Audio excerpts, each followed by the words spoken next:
സ്വാതി തിരുനാൾ മഹാരാജാവിൻ്റെ സദസ്സിൽ വിശേഷ ദിവസങ്ങളിലൊക്കെ സദ്യ ഒരുക്കുന്ന ഒരു പതിവുണ്ടായിരുന്നു. നാട്ടിലുള്ള പ്രമാണിമാരെയും പ്രധാനപ്പെട്ട ആൾക്കാരെയും ഒക്കെ വിളിച്ചിട്ട് സദ്യ കൊടുക്കും. അങ്ങനെ ഒരിക്കൽ സദ്യ ഒരുക്കിയ കൂട്ടത്തിൽ ഉദ്ദേശിച്ചതിലും ആൾക്കാർ അവിടെ എത്തി. സദ്യ വിളമ്പി വന്നപ്പോഴോ കറിയൊക്കെ തീർന്നുപോയി, ചോറ് മാത്രമേ ഉള്ളൂ. അപ്പം ഇനി എന്ത് ചെയ്യും? പാചകക്കാരോട് ചോദിച്ചപ്പോൾ നമുക്ക് കറി വയ്ക്കാനുള്ള പച്ചക്കറികളൊക്കെ തീർന്നുപോയി എന്നാണ് അറിയാൻ കഴിഞ്ഞത്. അങ്ങനെ എല്ലാവരും ആകെ അങ്കലാപ്പിലായി. ആ സമയത്ത് സ്വാതി തിരുനാളിൻ്റെ സദസ്സിലെ ഏറ്റവും പ്രധാനപ്പെട്ട കവിയായിരുന്ന ഇരയിമ്മൻ തമ്പി അദ്ദേഹം പാചകശാലയിലേക്ക് ചെല്ലുകയും അവിടെ ചെന്ന് നോക്കുമ്പോൾ ഈ പച്ചക്കറിയുടെ ബാക്കി വന്ന ഭാഗങ്ങളൊക്കെ കൂടെ പരിശോധിച്ചപ്പോൾ അതിൽ ഭക്ഷ്യയോഗ്യമായിട്ടുള്ള കുറച്ച് ഭാഗങ്ങളൊക്കെ കണ്ടെത്തി. അങ്ങനെ ഇതെല്ലാം കൂടി അദ്ദേഹം കഷ്ണങ്ങളൊക്കെ മുറിച്ചെടുത്ത് അതിൽ നിന്നൊക്കെ ചെറിയ ചെറിയ കഷ്ണങ്ങൾ മുറിച്ചെടുത്ത് കൂട്ടി ഒരു കറി ഉണ്ടാക്കാനായിട്ട് തുടങ്ങി. അപ്പോൾ അദ്ദേഹത്തിന് ആകെ അറിയാവുന്നതെന്ന് പറഞ്ഞാൽ ഒരു എരിശ്ശേരി പോലെ വെക്കാം എന്നാണ് വിചാരിച്ചത്. വലിയ പാചകമൊന്നും അറിയില്ല. അദ്ദേഹം ഒരു കൂട്ടാളിയെയും കൂട്ടിക്കൊണ്ട് എരിശ്ശേരി വെക്കാൻ തുടങ്ങി. വെച്ച് വന്നപ്പോഴോ അത് എരിശ്ശേരി ആയില്ല, വേറെ എന്തോ ഒരു കറിയായി, കുഴഞ്ഞിരിക്കുന്ന ഒരു വിഭവം. എന്തു തന്നെയായാലും സദ്യക്ക് കറി വേണമല്ലോ. അങ്ങനെ ആ വിഭവം കൊണ്ട് സദ്യക്ക് വിളമ്പുകയും എന്നാൽ കഴിച്ചവർക്കെല്ലാം ഇത് വളരെയധികം അങ്ങ് ഇഷ്ടപ്പെടുകയും ചെയ്തു. അങ്ങനെ ഇരയിമ്മൻ തമ്പി തന്നെ ആ വിഭവത്തിനൊരു പേരുമിട്ടു. അതാണ് നമ്മുടെ അവിയൽ. മഹാഭാരതവുമായി ബന്ധപ്പെട്ട് 2-3 കഥകളുണ്ട്. അതായത് വനവാസകാലത്തിന് ശേഷം അജ്ഞാതവാസത്തിന് പോയ പാണ്ഡവര് വേഷപ്രച്ഛന്നരായിട്ട് വിരാടദേശത്ത് കുറച്ചു കാലം ഉണ്ടായിരുന്നല്ലോ. അപ്പോൾ പാചകക്കാരൻ്റെ വേഷം കെട്ടിയ ഭീമൻ, വലലൻ എന്ന പേരിൽ പാചകക്കാരനായി അവിടെ കഴിയുകയും, ഭീമനാണെങ്കിൽ സദ്യയൊക്കെ കഴിക്കാൻ ഭയങ്കര ഇഷ്ടമാണ്, ഭക്ഷണപ്രിയനാണ്, പക്ഷേ പാചകം ചെയ്യാൻ അറിയില്ല. അങ്ങനെ പാചകം ചെയ്യാൻ അറിയാത്ത ഭീമൻ പച്ചക്കറികളെല്ലാം കൂടി വെട്ടിക്കൂട്ടി ഉണ്ടാക്കിയ കറിയാണ് അവിയൽ എന്ന് ഒരു കഥയുണ്ട്.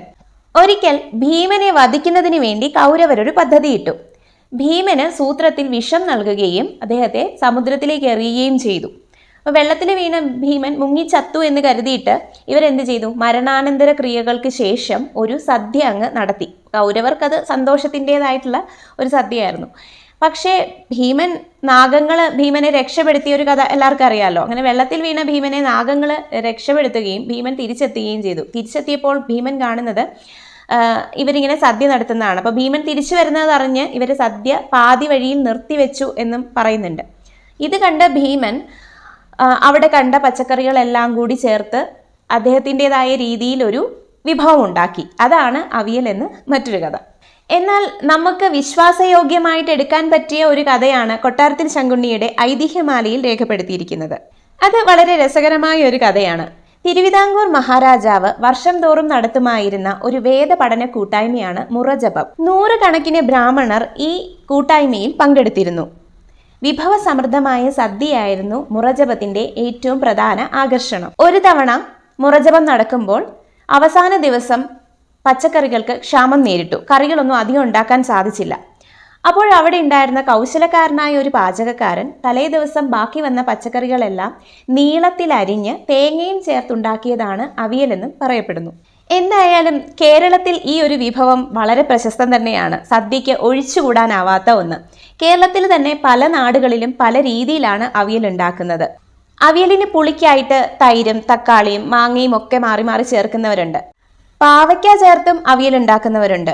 പുതിയ കാലഘട്ടത്തിൽ അവിയൽ പല രീതിയിൽ രൂപവും ഭാവവും മാറി വരുന്നുണ്ട്. മീൻ ചേർത്തുള്ള മീൻ അവിയലും, കപ്പ ചേർത്തിട്ടുള്ള അവിയലും, മുട്ട ചേർത്തിട്ടുള്ള അവിയലും, അങ്ങനെ പലതരത്തിൽ. കേരളത്തിന്റെ തനതായ വിഭവമായ ഈ അവിയൽ ഇപ്പോൾ സൗത്ത് ഇന്ത്യയിലുള്ള മറ്റ് സ്ഥലങ്ങളിലും പലരും പരീക്ഷിക്കുന്നുണ്ട്. കേരളത്തിന്റെ ഒരു വിഭവം എന്നുള്ള രീതിയിൽ തന്നെ അവിയൽ ഉണ്ടാക്കാനായിട്ട് ശ്രമിക്കുന്നുണ്ട്.